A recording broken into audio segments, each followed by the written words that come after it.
हमें बताया गया, धन्यवाद सबका पहले। और हम विशेष रूप से चर्चा कर रहे हैं ठहराव।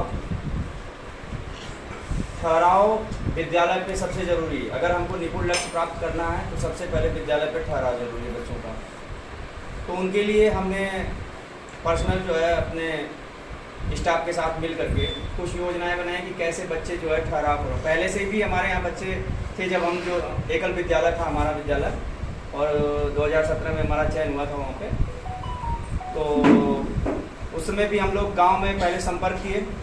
संपर्क करने पे कई जो है टिप्पणियाँ भी आई कि जो है खिचड़ी वाला विद्यालय ये कुछ भी, तो उनको भी कुछ अपने शब्दों में समझाया गया कि भाई पांचों उंगली समान नहीं होती, हमें एक बार मौका दीजिए। तो कुछ अभिभावक ऐसे संपर्क में आए जिनसे जो है 2-1 बच्चे हमको मिले। तो हम लोगों 2 लोग थे उसमें, हम और छोटे लाल सर थे। दोनों लोग उन दो बच्चे नए गाँव से आए थे संपर्क में। जैसे हमारा विद्यालय नरसिंहपुर था और नरसिंहपुर के गाँव के बच्चों को बस आते थे हमारे यहाँ, लेकिन पलगढ़ से नहीं आते थे, बराह से नहीं आते थे, ब्राह्मणपुरा से नहीं आते थे, दुर्जेपुर से नहीं आते थे। तो इन गाँव में संपर्क करने के लिए हम दुर्जेपुर नहीं गए, न बराह गए। हम लोग गए बस आसपास के जैसे पलगढ़ में। तो वहाँ पे जो बच्चे हमको मिले उनको बढ़िया से हम लोग तैयारी किए। और वो बच्चे गांव में जैसे कोई मिला, कहाँ पढ़ते हो, नरसिंहपुर में जा रहे हो, तो उनका ज्ञान कोई भी अभिभावक संपर्क में आया, उनसे पूछा कुछ भी, तो उनके जो हमारे यहाँ बच्चे पढ़ रहे हैं बच्चे, वो कुछ आगे निकले उनसे प्राइवेट से। फिर दोबारा ये हुआ कि अब चला जाए गांव में, जो हमारे ये बच्चे तैयार हो गए हैं उनको गांव में लेके गए। तो उनके अभिभावकों के मन में ये है कि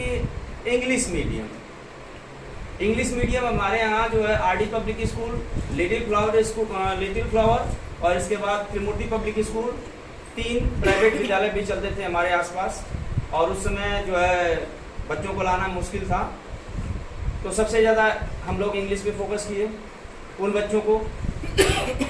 और टेबल है तो हिंदी में हमारे यहाँ के बच्चे 2 से 40 तक के टेबल याद किए हुए, और इंग्लिश में 20 तक। दोनों चीज़ लेके पैरेलल हम लोग चल रहे थे कि इंग्लिश भी चलेगा और हिंदी भी चलेगा, ऐसा नहीं है। तो गांव में लेके जब अपने बच्चों को निकले तो वहाँ पे कंपेयर कराया गया। जो जैसे आरडी पब्लिक स्कूल का कोई बच्चा है और हमारे स्कूल का बच्चा, दोनों को कंपेयर कराया गया। तो वहाँ पे वो बच्चा सिर्फ 2 का टेबल और 3 का टेबल इंग्लिश में बता सका। हमारे यहाँ के बच्चे उसमें शुरुआत थी तो 10 तक का टेबल इंग्लिश में बता दिए, फिर धीरे धीरे 20 तक पहुँच गए वो। फिर क्या है, इंग्लिश की किताब पढ़ाई गई, उनकी किताब को मैंने अपने बच्चों से पढ़वाया। तो वो बच्चे जो है उनकी किताब भी हमारे स्कूल के बच्चे पढ़ लिए, जबकि वो खुद नहीं पढ़ पा रहे थे इंग्लिश से। तो ये अभिभावकों को मोटिवेट करने का एक तरीका था। फिर उसके बाद हम लोगों ने फ़ोन से संपर्क जो है सबका, सभी बच्चों का, सभी अभिभावक के फ़ोन नंबर और प्लस व्हाट्सएप नंबर दोनों लिया गया। फिर इसके बाद कुछ बच्चों की समस्याएं थी, अभिभावक की समस्या थी, क्यों बच्चों को नहीं भेजा जा रहा है। मतलब जो विद्यालय पे बच्चे हमारे आ गए, एडमिशन ले लिए, तो कभी कभी ये होता है बच्चा जो है 4-5 दिन तक गायब रहता है। तो उनके लिए भी संपर्क किया गया और अभिभावक को बुलाया गया। यदि हमारे विद्यालय में अगर आप अपने बच्चे को चाह रहे कि उचित शिक्षा मिले, जिस उद्देश्य से आपने आरडी पब्लिक स्कूल से नाम कटवा के यहाँ पर लिखा है, उसका उद्देश्य पूरा नहीं हो रहा, उनको बाकायदे हर चीज़ बताया गया। तो समस्या क्या थी, सर जी ये दूध नहीं पी रहा है। पर्सनल उनकी समस्याएं भी सुनी गई, क्यों नहीं दूध पी रहे हो, अच्छा ठीक है, दूध पीते हुए इनका व्हाट्सएप पे हमको शेयर करना है, तो वो भी आता है। तो हर बच्चा भाई खाना, तो अभिभावक को क्या लग रहा है कि हमारे ये जो है पर्सनल घर के लिए भी जुड़ गए हैं एकदम। टीचर जो है हर स्तर से जुड़े हुए हैं। कोई बच्चा है, कभी ऐसे भी बच्चे हैं कुछ जो है सुबह के खाना नहीं खा के आ रहा है, तो स्टाफ में भी कोई कुछ रखा रहता है, पता चला कि नहीं बच्चा खाना नहीं खाया, मुंह गिरा हुआ है, तो क्या पड़ेगा, लंच होगा तो होगा।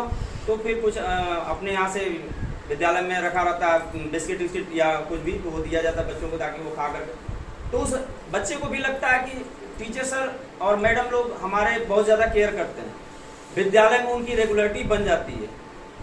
फिर जो है जैसे कि कोई बच्चे जो है कुछ है कि सुबह लेट उठते हैं, एक बार ऐसे मीटिंग बुलाई गई तो बताया गया कि स्कूल लेट आते हैं। तो जब गांव का संपर्क किया गया, मीटिंग बुलाई गई सबको, पेरेंट्स मीटिंग, तो उसमें बताया गया कि सर जी ये 7 बजे उठता है, सर जी ये 6 बजे उठता है। पढ़ते कितने बजे हैं?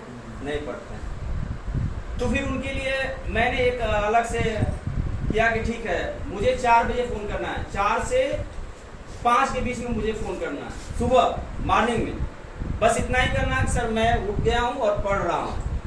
तो 4 से 5 के बीच में लोग करते हैं। हमने कहा 5 बजे के बाद मुझे कोई नहीं करेगा, क्योंकि 5 बजे के बाद मैं अपना कार्य करूँगा, मुझे स्कूल लेट हो जाएगा, इसलिए 5 बजे के बाद कोई फ़ोन मुझे नहीं करेगा। तो 4 से 5 के बीच में मेरे यहाँ के बच्चे कुछ ऐसे हैं जिनकी समस्याएँ थी लेट जगने की, वो सुबह उठ के 4 से 5 बजे के बीच में फ़ोन करते हैं। अभी हाल ही में 2-3 ऐसे बच्चे थे जो सवा 6 बजे या 7 बजे करीबन सो जाते हैं। उनके लिए भी जो जैसे अंबिका यादव हैं बरहा के, उनकी माँ कई बार दुखी थी कि सर ये काम नहीं सुनती कोई भी घर की।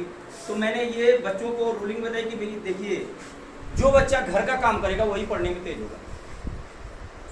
जो बच्चा लहना पालेगा, जो बालने वाली मशीन है, उससे आपकी लंबाई बढ़ेगी। अगर आपको लंबा होना है तो घर का काम करिए, और घर का काम करते हुए पढ़ाई करिए। तो ऐसे अभिभावकों को लग रहा है कि ये सर तो जो है ये विद्यालय पे जो हर समस्याएं उनकी सुन रहे हैं, भावनात्मक जुड़ाव जी, तो उससे भी वो संपर्क काफ़ी बना हुआ है। और कभी कोई बच्चे की छुट्टी आती है, अगर छुट्टी लेनी है तो हमारे यहाँ बिना बच्चे फ़ोन किए छुट्टी नहीं लेंगे और रुकेंगे भी नहीं।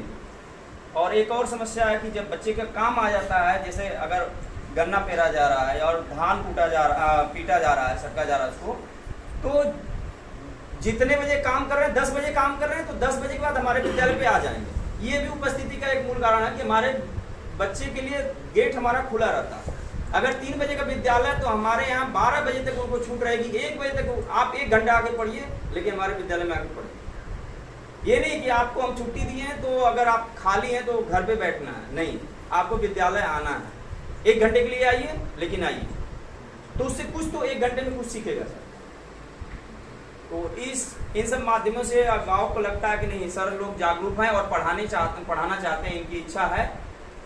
तो वो अभी गाँव भावनात्मक रूप से भी जुड़े हैं और हर तरह से हम लोगों का सहयोग करते हैं, जिससे कि बच्चों को हम पढ़ा सकें।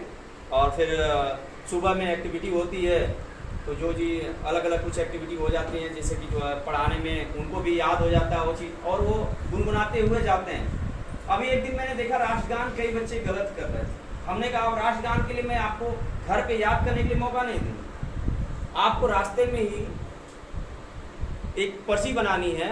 और पर्ची का तरीका तो मैं अपने एक सर हमारे थे मुख्तार सिंह सर, उन्होंने जो है बताया था। तो पैदल चलते थे रास्ते में, तो वो सिखा देते कि आप जो भी आपको फाइलम नहीं आ रहा है तो वो लिख करके रास्ते में पढ़ते हुए जाए। तो वही तरीका मुझे आज याद आया। तो उन बच्चों को जो है मैं कुछ बच्चे जैसे कि राष्ट्रगान गड़बड़ कर रहे हैं, या कोई जो है सब्जेक्ट आपकी कठिन है, जैसे कि आपको जो है राज्य राजधानी नहीं याद आ रही है, तो उसकी एक पर्ची बनाइए, अपने पॉकेट में रखिए और रास्ते में एक बार देखिए, पॉकेट में रख लीजिए, फिर रास्ते में गुनगुनाते हुए चलिए।